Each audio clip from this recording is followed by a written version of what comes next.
Welcome back to my channel.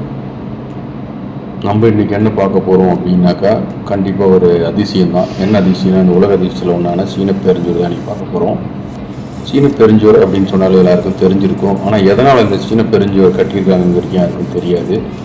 இது ஒரு வழித்தடம் கிடையாது. இந்த சீன பெருஞ்சுவர் பார்த்திங்கன்னா எது கட்டியிருக்காங்கன்னா, தன்னோட நாட்டை பாதுகாக்கிறதுக்காக கட்டப்பட்ட ஒரு மிகப்பெரிய வால், அதாவது செவுறு தான், காம்பவுண்ட் அப்படின்னு சொல்லலாம். அந்த செவுறு தான் இந்த சீன பெருஞ்சுவர்.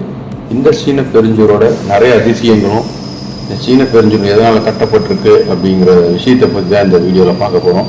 வாங்க தொடர்ந்து பாருங்கள் என் வீடியோவை. சீன பெருஞ்சுவர் கிட்டத்தட்ட 7ஆம் நூற்றாண்டில் தான் இந்த கட்ட ஆரம்பிச்சிருக்காங்க. இந்த சீன பெருஞ்சுவர் எதுக்காக கட்டாங்கன்னா, இது ஒரே இடத்துல ஒரே ஆள் கட்டலை, அங்கங்கே கொஞ்சம் கொஞ்சம் தனித்தனியாக கட்டி ஒன்றா சேர்த்தது தான் இந்த சீன பெருஞ்சுவர்.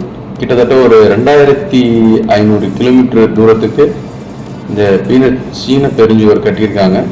திருப்பி அதை கொஞ்சம் கொஞ்சமாக எல்லாமே பார்த்தீங்கன்னா ஜாயின் பண்ணி கிட்டத்தட்ட 6400 கிலோமீட்டர் அளவுக்கு இந்த சீன பெருஞ்சுவர் நீளமானது. இந்த சீன பெருஞ்சுவரை நீங்கள் எங்கேருந்து ஃபுல்லாக இந்த சீன பெருஞ்சுவரை ஃபுல்லாகவே நீங்கள் பார்க்கணும்னு நினச்சா இன்றைக்கி வரைக்கும் யாராலையும் பார்க்க முடியாது. ஏன்னா அவ்வளோ பெரிய சுவர் இது.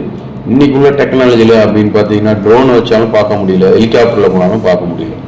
இந்த சீன பெருஞ்சுவரை பார்த்தீங்கன்னா ஒன்லி சேட்டலைட் வியூ மூலயமா மட்டும்தான் இந்த ஃபுல் சீன பெருஞ்சுவரையும் பார்க்க முடியும். இந்த சீன பெருஞ்சுவரோட நன்மை அப்படின்னு என்னன்னு பார்த்தீங்கன்னாக்கா, இந்த நாட்டு மக்கள் வெளிநாட்டிலேருந்து படையெடுக்கிற அந்த காலத்தில் உள்ள ராஜாக்கள் அவங்கள எதிரிகளை தடுக்கிறதுக்காக கட்டப்பட்ட ஒரு சுவர் தான் இந்த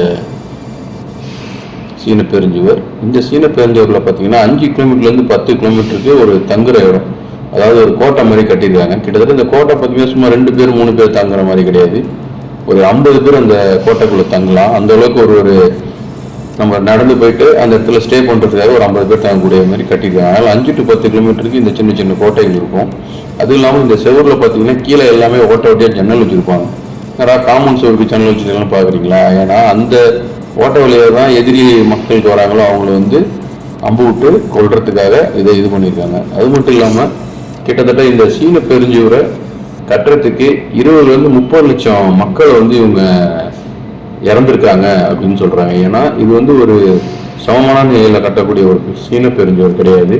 மலையோட உச்சியிலிருந்து மலையோட அடிவாரம் வரைக்கும் அப்போ உள்ள கற்களை வச்சு ரொம்ப ஸ்ட்ராங்காக கட்டக்கூடிய ஒரு சுவர் தான் இது.